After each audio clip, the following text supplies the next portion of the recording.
గ్రంథం 12వ అధ్యాయం 7 నుండి 17వ వచనాన్ని మనం ధ్యానిస్తాం. ఇది Michael's victory and Satan's defeat. Michael అనే దేవదూత గెలుపుని, అలాగే సాతానుడు యొక్క ఓటమిని మనం ఇక్కడ చూస్తున్నాం. ఇక్కడ మనం తర్వాత చూస్తాము స్త్రీ అనబడిన పదంని చూస్తాం. ఆ స్త్రీ అనబడిన పదం ఇశ్రాయేల్ దేశంని, ఆ స్త్రీలు పిల్లలు అనబడింది క్రైస్తవుల్ని సంబోధిస్తుంది. ఒకసారి సాతానుడు త్రోసివేయబడిన తర్వాత మరలా సాతానుడు ఆకాశమునకు ఎక్కలేడు. వాక్యంలో మనం చదువుతున్నాము, దేవుడు అతి ఉన్నతమైన సింహాసనంలో ఉన్నారు. Is in the holy mountain, అది పరిశుద్ధ పర్వతం అని చెప్పి యెషయా గ్రంథంలో రాయబడి ఉన్నది. సాతానుడుకు దేవదూతలు ఉండే చోటు నుండి దేవుని దగ్గర వెళ్ళే అధికారం సాతానుడు దేవునికి దేవదూతగా ఉన్నప్పుడు కలిగి ఉన్నాడు. కనుక వాక్యంలో he had an access to the holy mountain, ఆయన పరిశుద్ధ పర్వతమునకు వెళ్ళి వచ్చేటకు అనుమతి కలిగి ఉన్నాడు అని చెప్పి మనం చూస్తున్నాం. దేవదూతలు ఒక చోట్ల ఉంటారు, దేవుడు ఒక చోట్ల ఉంటారు. అప్పుడప్పుడు దేవుడు వచ్చి కలుస్తుంటారు. అయితే దేవదూతలు ఉన్న చోటు నుండి దేవుని దగ్గర వెళ్ళుటకు అందరికీ, అన్ని దేవదూతలకు అనుమతి లేదు అని చెప్పి వాక్యంలో మనం చదువుతున్నాం. అయితే సాతానుడు 2వ ఆకాశంలో ఉన్నాడు. ఇక్కడ ఈ సంభవం దేన్ని చూపిస్తుందంటే, 2వ ఆకాశంలో ఉన్న సాతానుడు ఏం చేసేవాడంటే దేవుని సన్నిధికి వెళ్ళి దేవుని పిల్లల మీద ఫిర్యాదు చేస్తా, సమస్యలు చేస్తూ ఉండేవాడు. దానికి యోబు గ్రంథంలో మనం చదువుతున్నాము. యోబుని శోధించుటకు ముందు అక్కడ మనం చూస్తున్నాము, దేవదూతలందరూ కూడా వచ్చి దేవుని ఎదుట నిలబడినప్పుడు సాతానుడు కూడా వచ్చి నిలబడ్డాడంట. అనగా సాతానుడికి దేవదూతలు ఉన్న చోటుకు వెళ్ళటానికి అనుమతి లేదు, కానీ ఆయన దేవుని దగ్గర వెళ్ళి ఫిర్యాదు చేస్తూ ఉంటాడంట. ఆ 2వ ఆకాశం నుండి ఫిర్యాదు చేస్తున్నాడు. ఇక్కడ మనం చూస్తున్నాము ఈ 12వ అధ్యాయం 7వ వచనంలో, and there was war in heaven, Michael and his angels were waging war with the dragon and his angels. Angels waged war. 7వ వచనం. అంతటా పరలోకమందు యుద్ధము జరిగెను. మిఖాయేలును అతని దూతలను ఆ ఘట సర్పంతో యుద్ధం చేయవలనని ఉండగా, వాళ్ళిద్దరు కూడా యుద్ధం చేశారంట. పెద్ద యుద్ధం. 2వ ఆకాశం నుండి సాతానుడితో వచ్చి దేవదూతలు మిఖాయేలుకు దేవుడు అధికారం ఇచ్చారు, వెళ్ళి యుద్ధం చేసి తరుమే అని చెప్పి అధికారం ఇచ్చారు. 8వ వచనంలో, they were not strong enough and there was no longer a place found for them in heaven. వాళ్ళు దురాత్మలు, సాతానుడు తన అనుచరులు బలమైన వారు కాదు కనుక, తెలుగులో చదవండి 8వ వచనం.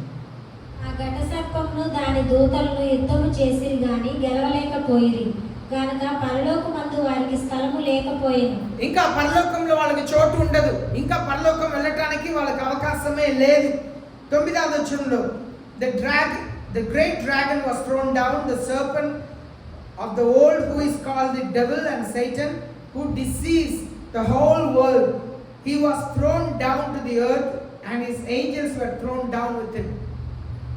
కాగా సర్వలోకమును మోసపుచ్చుచు అపవాది అనియు సాతాననియు పేరు గల ఆది సర్పమైన మహా ఘట సర్పము పడద్రోయబడెను. అది భూమి మీద పడద్రోయబడెను, దాని దూతలు దానితో కూడా పడద్రోయబడిరి. ఇక్కడ మనం చూస్తున్నాము, మిఖాయేల్ దేవదూత దేవుని తర్వాత దేవుడు చాలా విషయముల కొరకు నియమించిన ఒక దేవదూత. దానికి దానియేలు గ్రంథం 13వ అధ్యాయం 21వ వచనం చదువుతున్నాము. దానియేలు ప్రార్థన చేసిన తర్వాత తనకి జవాబు రాలేదు. అప్పుడు ఆ మిఖాయేల్ దేవదూత వచ్చి చెప్తున్నారు, ఇదిగో నీ ప్రార్థన 21 రోజుల ముందే జవాబు ఇవ్వబడింది, కానీ ఆకాశ మనలో ఉన్న దురాత్మ శక్తులు వాళ్ళు ప్రార్థనని ఆపేశారు. ఆ దేవదూతలు జవాబుని తీసుకొస్తున్నప్పుడు వాళ్ళు ఆపేశారు, జవాబు తీసుకెళ్లకుండా. అప్పుడు మిఖాయేల్ దేవదూత వచ్చి వాళ్ళతో యుద్ధం చేసి ఆ యుద్ధంని, ఆ జవాబుని దానియేలు దగ్గర తీసుకొచ్చారు. అలాగే మనం దానియేలు గ్రంథం 12వ అధ్యాయం 1వ వచనం, యూదా గ్రంథం 9వ అధ్యాయం, ప్రకటన గ్రంథం 12వ అధ్యాయం 7వ వచనం, వీటిలన్నింటిలో కూడా 5 పర్యాయం మిఖాయేల్ దేవదూతని గురించి చూస్తాం. ఈ మిఖాయేల్ దూత యుద్ధమును జరిగించుటకు ఆయన వస్తూ ఉంటారు. అలాగే ఇంకా ఒక దేవదూత ఉన్నారు. ఆ దేవదూత మంచి విషయాలకు వస్తుంటారు. ఆయన పేరేంటి? గ్యాబ్రియల్ పేరు. మరియా గర్భిణిగా ఉన్నప్పుడు, మరియా గర్భం ధరించే ముందు ఆమె దగ్గర మాటను తీసుకొచ్చింది గ్యాబ్రియల్ దేవదూత. అనగా ఒక్కొక్క పని నిమిత్తముగా దేవుడు అధికారులైన దేవదూతలను ఉంచారు. అయితే ఈ మిఖాయేల్ దేవదూత తనతో పాటు ఉన్న దేవదూతలను తీసుకొచ్చి యుద్ధం చేసి వీరిని గెలిచారంట. ఇప్పుడు ఈ సాతానుడు ఎందుకు గెలిచారంటే ఒక మాట ఉంది చూడండి, who deceives the whole world. ప్రపంచం అందరినీ మోసం చేసేవాడు. చదివిన మీరు 9వ వచనంలో ఉందండి తెలుగులో. ప్రపంచం అన్నిటినీ మోసం చేస్తాడంట. ఈనాడు చాలా చదువుకున్న వాళ్ళు ఉన్నారు, కానీ నిజమైన దేవుడిది ఎవరిని వాళ్ళకి అర్థం కాదు. ఎందుకు? మోసం చేస్తున్నాడు. మనుషుల్ని ఎలా కోసి లోపల అన్ని ఆపరేషన్లు అన్ని చేయవలసిందా చేసి మరలా కుట్టి బ్రతికించుటకు మానవులకు జ్ఞానం ఉంది. టాబ్లెట్ తీసుకుంటే శరీరంలో పనిచేసి బాగు చేసే జ్ఞానం ఉంది, కానీ నిజమైన దేవుడు ఎవరిని తెలుసుకునే జ్ఞానం లేదు. అది ఎలా? కొందరు లెక్కలు పెడతారు. ఇప్పుడు శాటిలైట్ పంపిస్తున్నారు, గొప్ప జ్ఞానం కదా. ఎంత గొప్ప జ్ఞానం ఉంటే శాటిలైట్ పంపించాలి. చూడండి, నేను ఒక వీడియో చూశాను. మొదటిసారి యాటమ్ బాంబ్, న్యూక్లియర్ వెపన్ని అమెరికా దేశం ఒక పెద్ద గుంటతో వారంట 600 అడుగులు అనుకున్నారు. 600 అడుగులు లోతుగా గుంట తవ్వి దాంట్లో న్యూక్లియర్ వెపన్ పెట్టి దానికి ఒక మూత వేశారంట, ఇనుప మూత వేసి ఆ బాంబ్ని పేల్చి చూస్తే ఆ పేల్చినప్పుడు ఆ మూత కనపడలేదంట. తర్వాత వాళ్ళు వేరే శాటిలైట్ పంపించిన తర్వాత ఆ మూత అది చంద్రమండలానికి వెళ్ళిందంట. మొట్టమొదటిసారి చంద్రమండలానికి వెళ్ళింది ఒక మూత అంట. అంత పవర్ఫుల్ అయిన న్యూక్లియర్ బాంబ్ని చేస్తారంట. అయితే ఇక్కడ ఈ లోకం అంతా కూడా సాతానుడు మోసం చేస్తూ వస్తున్నాడు. ఎంత జ్ఞానం ఉంటే చంద్రమండలానికి వెళ్ళాలి ప్రజలు, అక్కడ బ్రతకాలి, ఎంత జ్ఞానం. కానీ వాళ్ళకి యేసు ప్రభువుని తెలియదు. బైబిల్ని చదివితే పరిశుద్ధ ఆత్మదేవుడి ద్వారా సత్యంని తెలుసుకోలేదు. డాక్టర్స్ ఉన్నారు, ఇంజనీర్స్ ఉన్నారు, ఎంతో జ్ఞానం ఉంది వాళ్ళకి. ఒక్కొక్క కార్యం చాలా ఆశ్చర్యంగా అనిపిస్తుంది, కానీ నిజమైన దేవుడిని వారు కనుక్కోవడం లేదు. కారణం ఏంటంటే ఈయనే who deceives the whole world. సాతానుడు మోసపరుస్తున్నాడు, ప్రజలు ఆత్మీయ సత్యంని ఎరగకుండా మోసపరుస్తున్నాడు. ఆయన్ని భూమి మీద పడేశారంట. భూమి మీద వెళ్ళిపోయాడు. ఇంకా మరలా పరలోకానికి వెళ్ళటానికి అవకాశమే లేదు. ఇప్పుడు చూడండి 10వ వచనం. Then I heard a loud voice in heaven saying, ఒక గొప్ప స్వరం పరలోక రాజ్యంలో చెప్తుందంట, Now the salvation and the power and the kingdom of our Lord and the authority of his Christ have come, for the accuser of our brethren has been thrown down, who has accuses them before our God day and night. చదవండి తెలుగులో 10వ వచనం. మరియు ఒక గొప్ప స్వరము పరలోకమందు ఇలాగ చెప్పుట వింటిని, రాత్రింబగళ్ళు మన దేవుని ఎదుట మన సహోదరుల మీద నేరం మోపువాడైన అపవాది పడద్రోయబడి ఉన్నాడు కనుక ఇప్పుడు రక్షణ శక్తియు రాజ్యమును మన దేవుడు ఆయన, ఇప్పుడు అధికారం ఆయన క్రీస్తు దాయను. ఇక్కడ మనం చూస్తున్నాము ఈ సాతానుడు ఎలా మోసం చేస్తాడు. ఈ పాపం చేస్తే ఏం కాదు, దేవుడు చూస్తున్నాడు, దేవుడు క్షమిస్తారులే, ఏం కాదు, ఎవరు నిన్ను చూడట్లేదు. నీ కష్టంలో ఉన్నప్పుడు మరి ఎలా సంపాదించాలి? రకరకాలుగా చెడ్డ వాటిని చూడమంటాడు. నువ్వు చూడు, ఏం కాదు, దేవుడు నిన్ను క్షమిస్తారులే, నువ్వు అంత కంగారు పడే అవసరం లేదు, నువ్వు భయపడే అవసరం లేదు అని ప్రజల్ని సాతానుడు మోసపరుస్తూ ఉన్నాడు, మోసం చేస్తూ ఉన్నాడు. ఈనాడు దొంగతనం చేయి, నరగత్య చేయి, ఏం కాదు, తర్వాత తప్పించుకోవచ్చులే అని చెప్పి మోసపరుస్తూ ఉన్నాడు. ఈ మోసం చేసే సాతానుడు ఏం చేసేవాడంటే ఆయన రాత్రి పగలు ఫిర్యాదు చేస్తాడంట. ఎవరిని గురించి?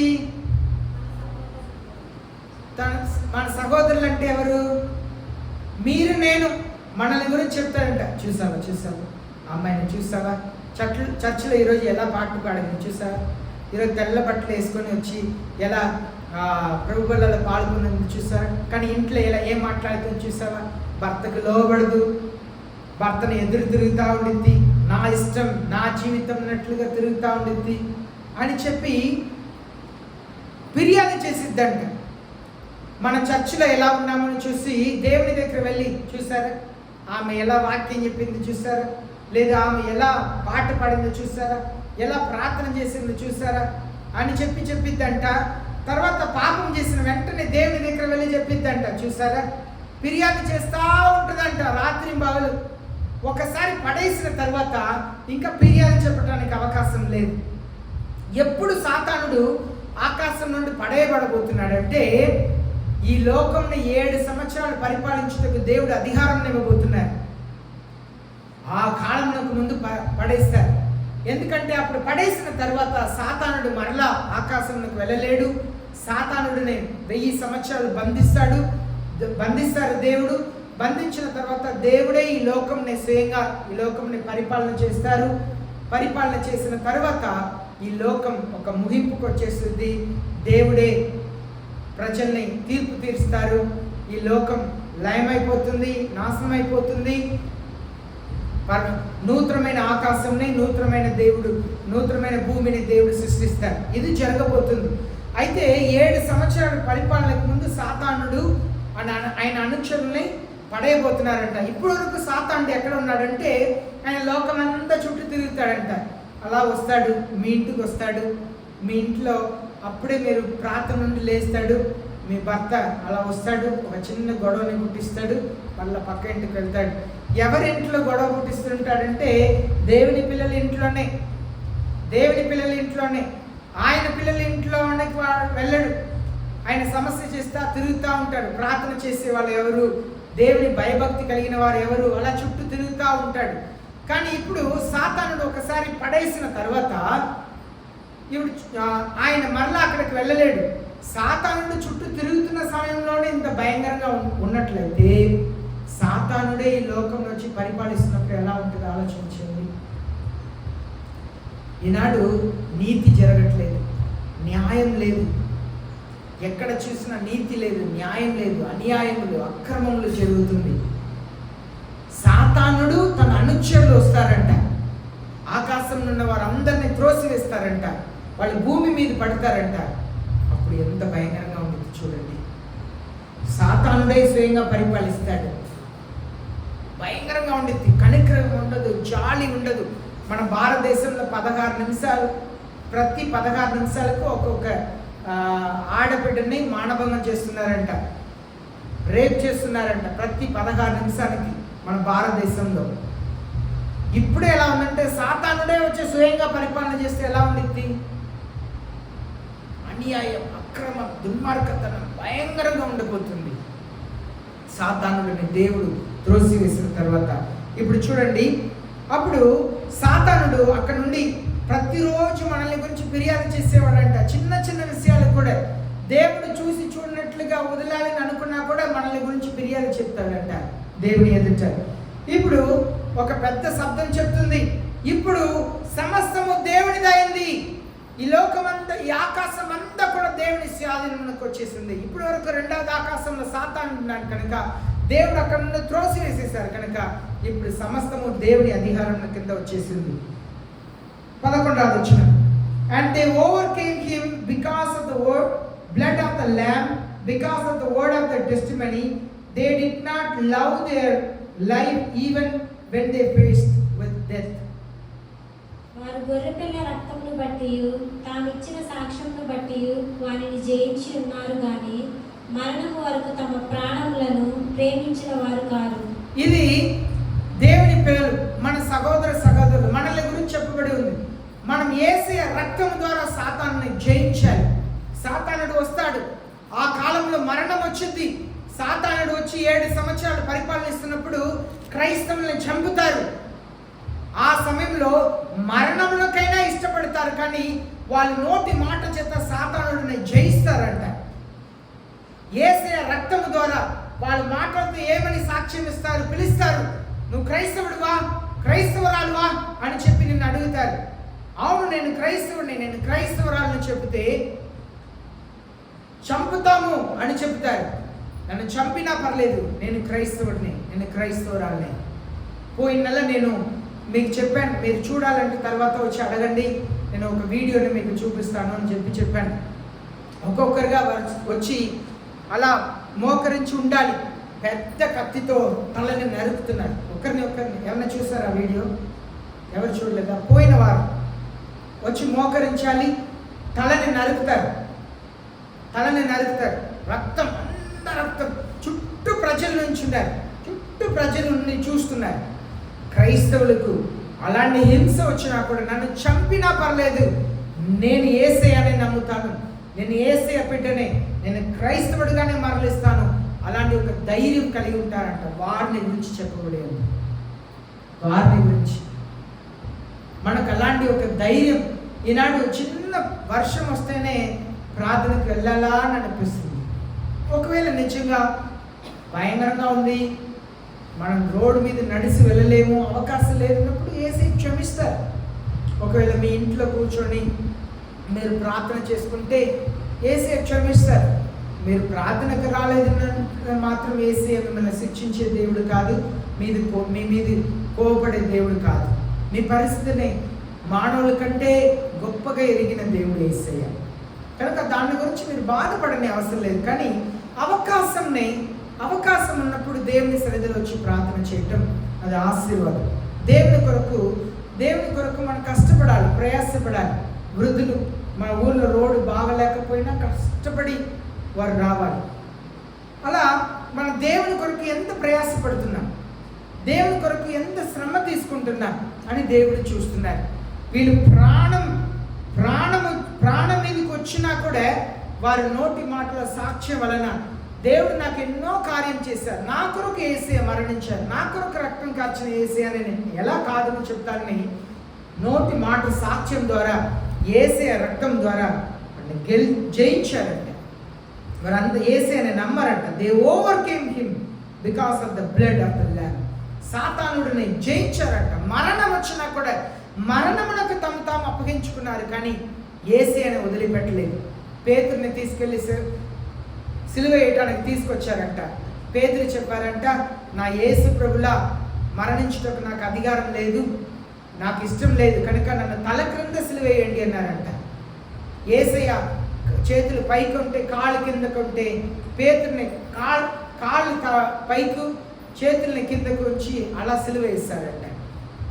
ఎంతో మంది క్రైస్తవులు తమ ప్రాణంని వారిని అలా కర్రలు కట్టేసి కింద కట్లెంద పెట్టి నిప్పు అంటిస్తారంట. అలా కాలుతా ఉండిద్దంట. పాటలు పాడుతా మరణిస్తారంట. ఎంత భయంకరంగా ఉండిద్ది. అలా చిన్నగా కాలిపోతున్నప్పుడు ప్రాణం, మన శరీరంలో నరాలంతా కూడా అరికాళ్ళు కలుస్తుంది అంటారు. మన శరీరంలో నరాలంతా కూడా అరికాళ్ళు కలుస్తుందంట. మానవుల నరాలను తీసి ఇలా లాగి పెడితే కరెక్ట్గా గుర్తురాట్లేదు, 1.5 లక్షల కిలోమీటర్ ఎన్నో కిలోమీటరు పొడుగు ఉంటుందంట మన శరీరంలో నరంని లాగి ఇలా కడితే. అలా కాల్స్తే ఎంత భయంకరంగా ఉండిద్ది, ఎంత వేదనగా ఉండిద్ది. అలా పాట పాడుతా మరణిస్తారంట. సింహాలకు అప్పగిస్తారంట. అలా కొట్టి చంపుతాయంట. ఎంతోమంది భయంకరమైన పోయిన నెల అలా మెడని నరికి చంపారు. కానీ ఎక్కడైనా న్యూస్లో వచ్చిందా? రాదు. క్రైస్తవుల్ని హింసిస్తే ఎక్కడ కూడా న్యూస్లో రాదు, ఇంటర్నేషనల్ న్యూస్లో కూడా రాలేదు. అలా మోకరిస్తే పెద్ద ఖడ్గంతో అలా తలని నరుకుతున్నారు. క్షణంలో ప్రాణం. ఎంతోమంది పౌలు అపోస్తలుని కూడా అలాగే నరికి చంపారు. క్రైస్తవులు అయినప్పటికీ కూడా యేసయ్యను వదిలిపెట్టలేదంట. అలాంటి వారిని గురించి ఆ వచనం చెప్తుంది. ఇప్పుడు 12వ వచనం, for this reason rejoice O heavens and you who dwell in them, O to the earth and the sea, because the devil has come down to you, having great wrath, knowing that he has only a short time. పరలోక నివాసులారా ఉత్సహించుడి, భూమి సముద్రమా నీకు శ్రమ, అపవాది తనకు సమయం కొంచెమే అని తెలుసుకొని బహు క్రోధము గలవాడే మీ వద్దకు దిగి వచ్చి ఉన్నాడని చెప్పాను. ఇప్పుడు సాతానుడు లోకమునకు దిగి వచ్చాడంట. ఎలా వచ్చాడు? ఆయనకు సమయం కొంచెం కాలమే అని తెలుసుకొని వచ్చాడంట. ఈ కొంచెం కాలంలో నేను ఎలా మోసం చేయాలి, నేను ఎలా ఈ విశ్వాసాలందరినీ కూడా దేవునికి దూరం చేయాలి అని చెప్పి కోపంతో వచ్చాడంట. ఆయన కొంచెం కాలం ఎరిగి హ్యావింగ్ ఎ గ్రేట్ ర్యాత్, చాలా కోపంతో, ర్యాత్ అంటే విపరీతమైన కోపంతో వచ్చాడంట. వీళ్ళని మోసం చేయాలి. నాకు 7 సంవత్సరాలే ఉంది, నాకు 7 సంవత్సరాలే ఉంది. 7 సంవత్సరంలో ఎంతమందిని మోసం చేయాలో మోసం చేయాలి. అప్పుడు సాతానుడు మోసం చేయాలంటే ఎలా చేస్తాడు? ఒకరిని మోసం చేయాలంటే ఎలా మోసం చేస్తారండి? నమ్మిస్తారు కదా. ముందు నమ్మేటట్లుగా చేస్తాడు, నమ్మించి మోసం చేస్తాడు. అదే మొదటి 3.5 సంవత్సరాలు సాతానుడు చేస్తాడు. మొత్తం 7 సంవత్సరాలు సాతానుడు ఈ లోకంని పరిపాలించుటకు దేవుడు అనుమతిస్తున్నారు. మొదటి 3.5 సంవత్సరాలు నమ్మించి మోసం చేస్తాడు. అర్థమైందా? ఇప్పుడు ఇశ్రాయేల్ దేశంలో యుద్ధం జరుగుతుంది. అక్కడ ఒక మసూది ఉంది. ఆ మసూది ఎక్కడ కట్టారంటే సొలొమోను కట్టిన చోట్లో ఆ మందిరంను పగలగొట్టి మసూది కట్టారు. ఇప్పుడు ఆ చోట్ల మసూది పగలగొట్టబడి 3వసారి అక్కడ మందిరం కట్టబడుతుంది. సాతానుడు సహాయం చేస్తాడంట మందిరం కట్టబడటానికి. నమ్మిస్తాడు. మొదటి 3 సంవత్సరాలు నమ్మించి మోసం చేస్తారంట. ఈనాడు చాలా సంఘంలో సాతానుడు ప్రజలను నమ్మించి మోసం చేస్తున్నాడండి. అందరు కూడా చక్కగా ఆదివారం చర్చిలోనే ఉంటాడు, కానీ పాపముల గురించి మాట్లాడాడు, అబద్ధముల గురించి, బూతుల గురించి, తిరుగుబాటు స్వభావం గురించి, ఎదిరించే మనసుని గురించి మాట్లాడాడు. నువ్వు చేసినది పాపముని చెప్పాడు. ఏం చెప్తాడు తెలుసా? నువ్వు మంచి వ్యక్తి, నువ్వు మంచి వ్యక్తి, నువ్వు బైబిల్ చదువుతున్నావు, నువ్వు ప్రార్థన చేస్తున్నావు, నువ్వు మాట్లాడేది తప్పు కాదు, నువ్వు మాట్లాడేది కరెక్ట్, నువ్వు కరెక్ట్. సాతానుడు మనోనేత్రంని మూసేస్తాడు. వెలుగు దూతని చెప్పి రాయబడింది. పరిశుద్ధ ఆత్మ ద్వారా, పరిశుద్ధ ఆత్మలా మాట్లాడతాడు. లో నుండి పరిశుద్ధ ఆత్మలా మాట్లాడతాడు. కొన్ని మంచిది చెప్తాడు. సాతానుడు డైరెక్ట్ అన్ని చెడ్డదే చెప్పాడు. సాతాను అన్ని చెడ్డదే చెప్పాడు. సాతానుడు కొన్ని మంచి విషయాలు కూడా చేయమని చెప్తాడు. కొన్ని మంచి విషయాలను సాతానుడు చెప్తాడు. తర్వాత మనల్ని ముంచేస్తాడు, దేవునికి విరోధముగా చేసేస్తాడు. ఎక్కడైనా తీసుకెళ్ళి ఏదైనా యాక్సిడెంట్లో గుద్దిచ్చి చంపేస్తాడు, నరకం తీసుకెళ్ళిపోతాడు. మనల్ని నయవంచంగా మోసం చేస్తాడు. కొన్ని విషయంలో నమ్మిస్తాడు. ఫస్ట్ నువ్వు మంచి వ్యక్తినే చెప్తాడు, నువ్వు చేస్తున్నది మంచిదే, భయపడవద్దు, నువ్వు బాధపడవద్దు, నువ్వు మంచి, నువ్వు కరెక్ట్, నువ్వు సరి అయిన వ్యక్తి అని చెప్తాడు. నమ్మించి మోసం చేస్తాడు సాతానుడు. ఏదో ఒక రీతిలో నీ ప్రాణాన్ని తీసి నరకం తీసుకెళ్ళిపోతాడు. నువ్వు అనుకుంటావు నేను పరిశుద్ధ ఆత్మదేవుడు నాలో ఉన్నారు, పరిశుద్ధ ఆత్మదేవుడు నాతో మాట్లాడుతున్నారు, కానీ సాతానుడు వెలుగు దూతవలే నీ జీవితాన్ని పాడు చేస్తూ ఉంటాడు. కొందరు క్రైస్తవులు ఇంకా డబ్బు విషయం మారలేదు. అప్పు తీసుకుంటారు, అప్పుని తిరిగి ఇవ్వరు, అప్పు తీసుకుంటారు, అప్పుని తిరిగి ఇవ్వరు. కానీ చర్చికి వెళ్తారు, ప్రార్థన చేస్తారు. కొందరు ఉంటారు ఇంకా డబ్బు రీతిలో ఎలా మోసం చేయాలని చూస్తారు. కొందరు ఇంకా వాళ్ళ జీవితంలో మార్చుకోరు, బూతులు మాట్లాడుతూనే ఉంటారు, అబద్ధం చెప్తూనే ఉంటారు. పరిశుద్ధ ఆత్మదేవుడు వదిలేస్తారు. కొన్నిసారి పరిశుద్ధ ఆత్మదేవుడు మాట్లాడి వదిలేస్తాడు. ఓ నువ్వు చేసేది చేసుకో, నువ్వు ఎలా బ్రతకాలో బ్రతుకు, నీ ఇష్టం. కొన్నిసారి పరిశుద్ధ ఆత్మదేవుడు వదిలేస్తారు, మాట్లాడటం మానేస్తారు. హృదయం కాఠినమైపోయింది, నేను కరెక్ట్, నేను అంతే అనే భావన తీసుకొస్తాడు. ఆఫీస్లో మోసం చేయమని చెప్తాడు, పనిచేసే చోట్ల మోసం చేయమని చెప్తాడు, డబ్బుకు ఆశను చూపిస్తాడు. చాలామంది జీవితంని పాపంలో పడేసి మోసం చేసి దేవునికి విరోధంగా తీసుకెళ్తాడు. సాతాను క్రూరంతో వచ్చాడంట. నాకు 7 సంవత్సరాలే ఉంది, 7 సంవత్సరంలో ఎంతమందిని నరకం తీసుకెళ్ళాలి అని కోపంతో వచ్చాడు. ఇప్పుడు 13వ వచనం చదువుదాం. And when the dragon saw that he was thrown down to the earth, he persecuted the woman who gave birth to the male child. ఆ ఘట సర్పము తాను భూమి మీద పడద్రోయబడి ఉండుట చూచి ఆ మగ శిశువును కనిన స్త్రీని హింసించెను. ఇది ఈ స్త్రీ అన్నది ఎవరిని గురించి చెప్పబడిందని చెప్పాను? ఈ స్త్రీ ఎవరిని చెప్పాను? ఇశ్రాయేల్ దేశం. స్త్రీ ఎవరిని చూపిస్తుందంటే ఇశ్రాయేల్ దేశం. మగ శిశువు అనేది ఎవరిని చూపిస్తుందంటే క్రైస్తవుల్ని చూపిస్తుంది. క్రైస్తవులు. దీన్ని కొందరు ఏమంటారంటే మరియా అంటారు, ఆ మగ శిశువు యేసు అంటారు. కానీ కొందరు చెప్తారు అది మోసే పుట్టినప్పుడు ఇలా జరిగింది, ఆ స్త్రీని హింసించాడు, మగ శిశువులు అందరినీ కూడా చంపించాడు. రాజు ఇలాగ ప్రకటించారు, ఫరో ప్రకటించారు, మగపిల్లల్ని చంపమన్నాడు. కానీ ఆ మగపిల్లనే కన్నింది. కన్న తర్వాత ఆ మగపిల్లని హింసించాడు, నైల్ నదిలో పడేయమన్నారు, కానీ కాపాడారు అని చెప్పి కింద వచ్చిన వచనం గురించి కూడా వాళ్ళు చాలామంది ఇలా మోసేని గురించి కూడా చెప్తుంటారు. ఇది ఇశ్రాయేల్ దేశం గురించి, మగపిల్ల అంటే క్రైస్తవుల గురించి చెప్తుంది. అందరిని కూడా హింసించడం మొదలు పెడుతుందంట. ఎందుకంటే యేసు ప్రభుని దేవుడిగా ఎవరు అంగీకరించట్లేదో వాళ్ళందరినీ కూడా హింసించుటకు ప్రయత్నం చేసిద్ది. అలాగనే యేసు ప్రభుని నమ్మించేటట్లుగా, అంటే నేనే యేసు ప్రభు, నేనే రక్షకుడు అని నమ్మించింది. దానికే మనం ముందుగానే చదివాము. యేసే చెప్పారు, నన్ను మీరు అంగీకరించలేదు, నమ్మలేదు, కానీ ఇంకా ఒకడు వస్తాడు, ఆయన్ని మీరు అంగీకరిస్తారన్నారు. సాతానుడు అలా రాబోతున్నాడు. ఇప్పుడు 14వ వచనం చదువుదాం.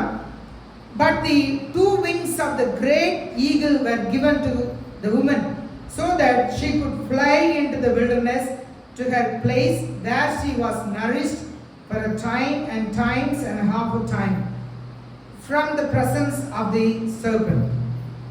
అందువలన ఆమె అరణ్యంలో ఉన్న తన చోటికి ఎగిరినట్లు గొప్ప పక్షిరాజు రెక్కలు 2 ఆమెకు ఇయ్యబడెను.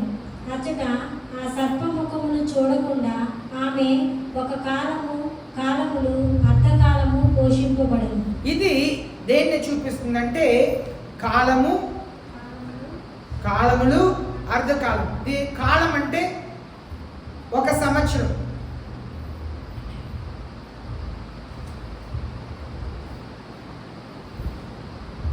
కాలం అంటే 1 సంవత్సరం, అర్ధకాలం అంటే 2 సంవత్సరం. తర్వాత కాలములు. కాలం అనేది 1 సంవత్సరం, కాలములు అనేది 2 సంవత్సరం, అర్ధకాలం అంటే 6 నెలలు, అంటే 3.5 సంవత్సరాలు. దాన్ని చూపిస్తుంది. అయితే ఇక్కడ 2 wings అంటే 2 రెక్కలు ఇవ్వబడింది. ఈ 2 రెక్కలు దేన్ని చూపిస్తుంది అంటే, మన 11వ అధ్యాయంలో చదివాం కదా, అక్కడ 2 ప్రవక్తలు వచ్చారని చెప్పబడింది. అవునా? 2 ప్రవక్తలు వచ్చి వాళ్ళు ఏం చేశారు?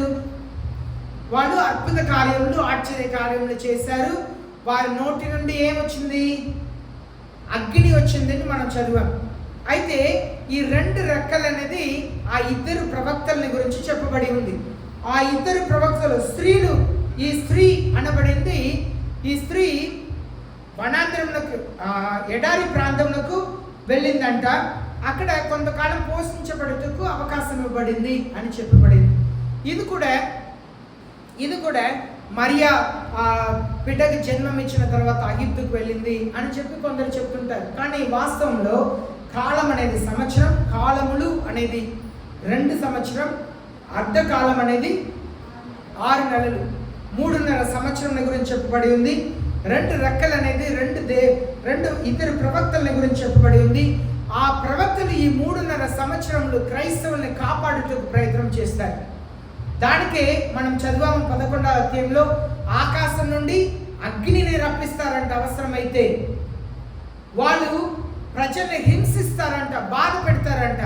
దానికి ఏం జరిగింది? వాళ్ళిద్దరిని చంపుతారు. వాళ్ళ శరీరం రోడ్డు మీద పడి ఉంటుంది, ప్రపంచమంతా కూడా చూస్తారంట. అదే మనం లైవ్ టెలికాస్ట్ అని చెప్పి ధ్యానించాం. అంతా కూడా అప్పుడు 3 దినముల తర్వాత ఏం జరిగింది? ఆకాశం నుండి జీవం వచ్చింది. వారు లోకమంతా చూస్తున్నప్పుడు వాళ్ళ కాళ్ళ మీద నిలబడి అలా ఎత్తబడతారు. ఆ 2 రెక్కలు అనేది 2 ప్రవక్తల గురించి చెప్పబడుతుంది. వాళ్ళు 3.5 సంవత్సరాలు క్రైస్తవుల పక్షంగా ఉంటారంట. క్రైస్తవులందరినీ కూడా కాపాడుతారంట, వారిని పోషిస్తారు. నరిష్డ్ అని చెప్తే ఈ ఇశ్రాయేల్ ప్రజలు క్రైస్తవులు నరిష్డ్ అంటే వాళ్ళని ఆత్మీయంగా బలపరుస్తారంట. ధైర్యంగా ఉండండి అని చెప్పి బలపరుస్తారు. ఎందుకు వాళ్ళని నరిష్డ్ అనే పదం అక్కడ ఏముంది? పోషించాలని ఉందా? పోషించబడ్డారని ఉంది. పోషించబడ్డారంటే ఆహారంతో కాదు, దేవుని వాక్యం చేత వాళ్ళని ధైర్యపరుస్తున్నారు. ఎందుకంటే భయంకరమైన వాక్య కరువు జరుగుతుంది. ఈ సమయంలో కూడా భయంకరమైన వాక్య కరువు. ప్రజల్ని మోసపరుస్తున్నారు. చర్చిలో ఉంటున్నారు, బైబిలే వాడుతున్నారు, ప్రార్థన చేస్తున్నారు, కానీ వాళ్ళు ప్రజల్ని మోసం చేస్తున్నారని చూస్తున్నాం. ఇప్పుడు 15వ వచనం చదువుతాం. The serpent poured water like a river out of his mouth after the woman so that he might cause her to swept away with flood. కావున ఆ స్త్రీ ప్రవాహంన కొట్టుకొని పోవాలని ఆ సర్పము తన నోటి నుండి నీళ్లు నది ప్రవాహముగా ఆమె వెనుక వెళ్ళగ్రక్కెను గాని. ఈ నది దేన్ని చూపిస్తుంది అంటే జనంని చూపిస్తుంది, మనుషుల్ని చూపిస్తుంది. మనుషుల్ని ఎంట పంపిస్తుందంట. ఆమెను ఎలాగైనా చంపేయాలి అని చెప్పి మనుషుల్ని పంపిస్తుందంట.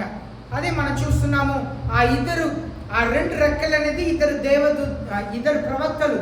వాళ్ళ అగ్నితో వాళ్ళని ఆకాశం నుండి అగ్నిని రప్పించి కాలుస్తారంట. అలాగూ మోసే కాలంలో మనం చూసాము. మోసేకి విరోధంగా కోరాహు, అలాగే తనతో పాటు చాలా మంది వచ్చి మోసేని వ్యతిరేకించినప్పుడు ఏం జరిగిందంటే భూమి 2గా చీలి వారిని అలాగే మింగేసింది. ఇది దేవుని పిల్లలకు విరోధముగా వచ్చే మనుషులు.